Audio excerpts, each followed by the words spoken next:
বিরোধী দলের চাপ, ভঙ্গুর অর্থনীতি, মানবসৃষ্ট বিপর্যয়, প্রাকৃতিক দুর্যোগ আর দুর্বল প্রশাসন সামাল দিয়ে তারেক রহমানের সরকার কতদিন পর্যন্ত ভালোভাবে দেশ চালাতে পারবে সেই বিষয়টা আজকে ক্লিয়ার করার চেষ্টা করব। বিএনপি সরকার ক্ষমতায় আসার পর থেকে বিভিন্ন ধরনের সমস্যার সৃষ্টি হচ্ছে, কিছুটা মানবসৃষ্ট, কিছুটা প্রাকৃতিক। মানবসৃষ্ট কি, প্রাকৃতিক কোনটা এবং বিরোধী দল ভবিষ্যতে কি কি করবে সেই বিষয়টা পরে বলতেছি। বিএনপি সরকার ক্ষমতায় আসার পর থেকে বাংলাদেশে কি কি ঘটনা ঘটতেছে সেই বিষয়টা আপনাদেরকে ক্লিয়ার করে বলি, তারপরে বিস্তারিত শোনার পরেই আপনারা বুঝতে পারবেন যে আসলে দেশ কোন পথে যাচ্ছে, কোন দিকে যাচ্ছে, কি হতে পারে ভবিষ্যতে। তারেক রহমান কি ভালোভাবে দেশ চালাতে পারবে নাকি পদত্যাগ করবে? ভিডিওতে লাইক কমেন্ট করার অনুরোধ করছি। একই সাথে যারা ফেসবুকে দেখবেন তারা ভিডিওটা শেয়ার করে দিবেন, সাধারণ জনগণকে সচেতন হওয়া দরকার। বিএনপি সরকার নির্বাচনের পরে ক্ষমতায় আসার সাথে সাথে বাংলাদেশের বিভিন্ন জেলায় দলীয় নেতাকর্মীদের বাড়িতে হামলা, ভাঙচুর, লুটপাটের ঘটনা ঘটেছে।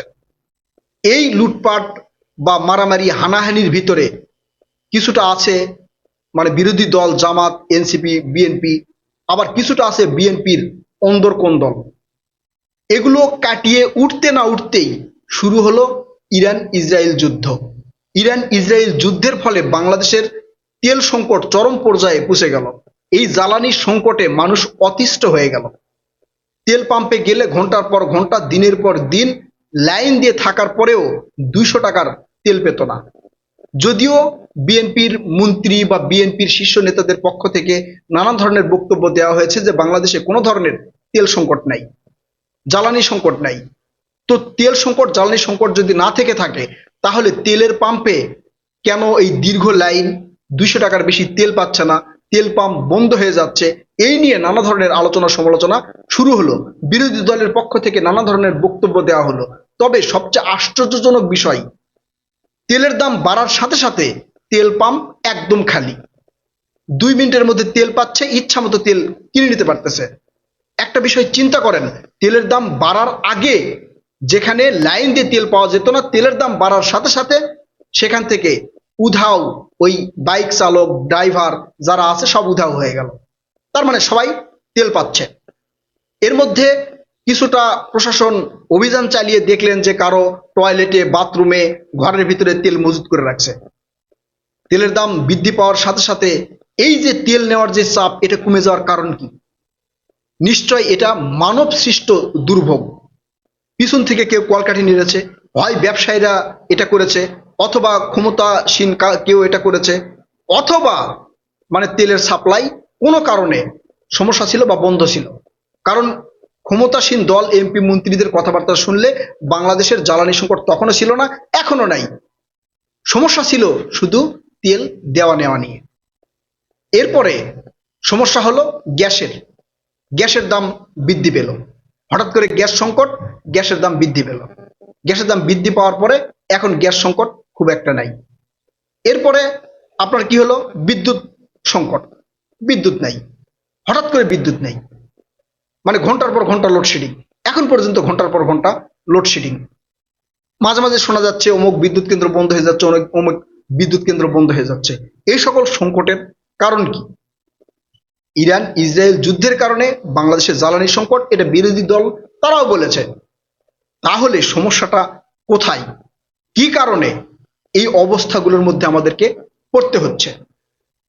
বিএনপির মহাসচিব মির্জা ফখরুল ইসলাম আলমগীর তিনি বলেছেন, বিএনপি সরকার যখনই ক্ষমতায় আসে তখনই নানা ধরনের পরিস্থিতি মোকাবেলা করতে হয়। যেমন এই যে ইরান ইসরায়েল যুদ্ধ, এই যুদ্ধের কারণে বাংলাদেশের এই সংকটগুলো সৃষ্টি হয়েছে। এরপরে এই সব কিছু সামাল দিয়ে একটু ওঠার সাথে সাথে বন্যায় বাংলাদেশের কয়েকটা জেলা ডুবে গেল, কৃষকদের হাজার হাজার টাকার ফসল নষ্ট হলো, কান্নাকাটি করতেছে। বন্যার্থদের মানে ত্রাণ দেওয়া নিয়ে প্রধানমন্ত্রী তারেক রহমান তিনি সংসদেও কথা বলেছেন, তাদের কাছে ক্ষমা চেয়েছেন, দুঃখ প্রকাশ করেছেন। কিন্তু বিএনপি সরকার ক্ষমতায় আসার পর থেকে এগুলো কেন হচ্ছে? এই যে কিছুটা মানব সৃষ্টি দুর্ভোগ আর কিছুটা প্রাকৃতিক দুর্জয়, মানে মানে দুর্জয় মানে বুঝতে পারতেছেন, ওটাও একটা দুর্ভোগ, প্রাকৃতিক বিপর্যয়, মানুষের এই দুর্ভোগ। এখন চিন্তা করেন, বিএনপি সরকার এই এতগুলো সামাল দিয়ে এই ভঙ্গুর অর্থনীতি নিয়ে কতদিন পর্যন্ত ভালোভাবে দেশ চালাতে পারবে? এর মধ্যে আবার প্রশাসন নিয়ে নানা ধরনের প্রশ্নও রয়েছে। দুর্বল প্রশাসন, কোনো জায়গায় মব সৃষ্টি হলে সেই মবেরও মোকাবেলা প্রশাসন খুব একটা করতে পারতেছে না। শাহবাগের থানার ভিতরে হামলা, সেটা পুলিশ ভালোভাবে ট্যাকেল দিতে পারতেছে না। এই ধরনের অনেক অভিযোগ রয়েছে। তো এই সকল অভিযোগ মানে উতরিয়ে এই বিএনপি সরকার কতদিন পর্যন্ত ভালোভাবে দেশ চালাতে পারবে? আসলে কি পারবে, নাকি ওই তারেক রহমান এক সময় বলবে যে আমার পক্ষে সম্ভব নয়? আরেকটা বিষয়ে বলি, হয়তো এখন বিরোধী দল মানে একটু চুপচাপ আছে, রাজপথে নামতেছে না, কোনো ইস্যু নিয়ে মিটিং মিছিল বা হচ্ছে ওই বিক্ষোভ টিক্ষোভ করতেছে না। বিরোধী দল কি মানে সারা বছর এইভাবেই থাকবে? থাকবে না। হয়তো এখন তাদের জনপ্রিয়তা একটু কমে গেছে, এই কারণে তাদের ডাকে লোকজন রাস্তায় আসতেছে না। কিন্তু এই সরকারের যে কাজকর্মগুলো ভবিষ্যতে কিছু লোকের ভালো লাগবে, কিছু লোকের ভালো লাগবে না। আমরা অতীত ইতিহাস থেকে জানি, যেই সরকার ক্ষমতায় আসে তার জনপ্রিয়তা দিন দিন কমতে থাকে, শেষের দিকে অনেক বেশি কমতে থাকে। এই জন্য একবারের বেশি ক্ষমতায় অতীতে কেউ থাকতে পারে নাই। শুধু শেখ হাসিনা জোর করে 15 বছর ছিল, দিনের ভোট রাতে করে। তো এই জনপ্রিয়তা যখন কমতে থাকবে, বিরোধী দলের জনপ্রিয়তা যদি বাড়তে থাকে, তখন কি হবে? একটা ইস্যু নিয়ে তো তখন তারা মাঠে নামবে।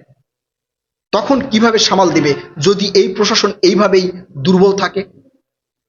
বাংলাদেশের অর্থনীতি যদি এইভাবেই ভঙ্গুর অবস্থায় থাকে, তখন কি হবে? এখন বিরোধী দল সরকারকে সাপোর্ট করতেছে, এটা নির্দ্বিধায় বলা যেতে পারে। কারণ এই যে তেলের এই সংকট, গ্যাসের সংকট, জ্বালানি সংকট, এইটা নিয়ে কিন্তু বিরোধী দল খুব একটা মুখ খোলে নাই। উল্টা বিরোধী দলীয় প্রধান ডক্টর শফিকুর রহমান তিনি বলেছেন যে বর্তমানে বাংলাদেশে যে তেলের সংকট, এটা এই সরকারের নয়, এইটা ইরান ইসরায়েল যুদ্ধের কারণে। সুন্দর কথা বলেছে, সরকারকে সাপোর্ট করেছে। কিন্তু ভবিষ্যতে কি এটা করবে? আমার মনে হয় না ভবিষ্যতেও করবে। বিরোধী দলীয় রূপ যে কেমন হয়, সংসদে বিরোধী দল যে কি কথাগুলো বলে, অতীতে যেটা আমরা দেখেছি সেইটা যদি ভবিষ্যতে মানে হওয়া শুরু হয়, তাহলে দেশের পরিস্থিতি যদি এইরকমই থাকে, তাহলে ভয়ানক পরিস্থিতি আমাদেরকে দেখতে হবে। যত দ্রুত সম্ভব প্রশাসন এবং অর্থনীতি এই সরকারের মানে পুরোপুরি সচল এবং শক্ত করতে হবে। সেটা থেকে যদি তারেক রহমান ব্যর্থ হয় বা বিএনপি সরকার ব্যর্থ হয়, তাহলে এখন যে পরিস্থিতি দেখতেছেন, এই যে বিদ্যুৎ সংকট নিয়ে মানুষের মনের মধ্যে একটা ক্ষোভ থাকলেও রাজপথে আসে নাই, ভবিষ্যতে কিন্তু রাজপথে আসতে পারে। গ্যাস সংকট নিয়ে ভবিষ্যতে আসতে পারে। আবার হঠাৎ করে সয়াবিন তেলের দাম বৃদ্ধি। তো এগুলোর সবকিছু মোকাবেলা করে বিএনপি সরকার কতদিন পর্যন্ত দেশ ভালোভাবে চালাতে পারবে, অর্থনীতির চাকা সচল করতে পারবে কিনা, শক্ত করতে পারবে কিনা, তার উপর নির্ভর করবে এই বিএনপি সরকার কতদিন পর্যন্ত ভালোভাবে দেশ চালাতে পারবে। তারেক রহমানের মধ্যে এখন পর্যন্ত কোনো উগ্র ভাব দেখি নাই, হাসিনার মতো বা স্বৈরাচারী কোনো সরকারের মতো উগ্র ভাব দেখি নাই যে যেভাবে চলে চলুক, বা হচ্ছে ওই যে মানুষ যখন রাস্তায় নামবে তখন সবকিছু বন্ধ করে দিয়ে বসে থাকবো, এই উগ্রভাব দেখি নাই। আমার মনে হয় যে তারেক রহমান যখন দেখবে যে দেশের পরিস্থিতি কোনোভাবে কন্ট্রোল করা যাচ্ছে না, তখন তিনি আস্তে করে বলবেন ভাই আমার পক্ষে সম্ভব না। আমার এটা মনে হচ্ছে। এখন তারেক রহমান কি করবে এটা দেখার পালা। এই দেশ কিভাবে চলবে সেইটা দেখার পালা। কারণ একটা প্রধানমন্ত্রী এত নরম এবং নর্মাল হলে হয় না, কিছুটা কঠোরতাও থাকতে হয়। শেখ হাসিনার সময় দেখছেন না, শেখ হাসিনা বলতে বেশি বাড়াবাড়ি করলে সবকিছু বন্ধ করে দিয়ে বসে থাকবো, সে বন্ধ করার কে ছিল? কিন্তু তারেক রহমান এমন নর্মাল প্রকৃতির একজন মানুষ, তার মধ্যে কোনো উগ্র ভাব নাই, তার মধ্যে কোনো মানে একটা রাগান্বিত কোনো ভাব নাই। সংসদে কথা বলতেছে, মনে হচ্ছে একজন সাধারণ মানুষ। একটু কঠোরতা প্রয়োজন, একটা দেশ চালাতে এত নরম মনের মানুষ হলে হবে না, আমি মনে করি সেটা। বেকুলিজের ভাই বোনেরা, আপনারা কি মনে করেন? আপনারা আপনাদের মূল্যবান মতামত কমেন্ট করে জানাবেন। কথা হবে নতুন কোনো ভিডিওতে, ততক্ষণ পর্যন্ত ভালো থাকবেন ইনশাআল্লাহ। আল্লাহ হাফেজ।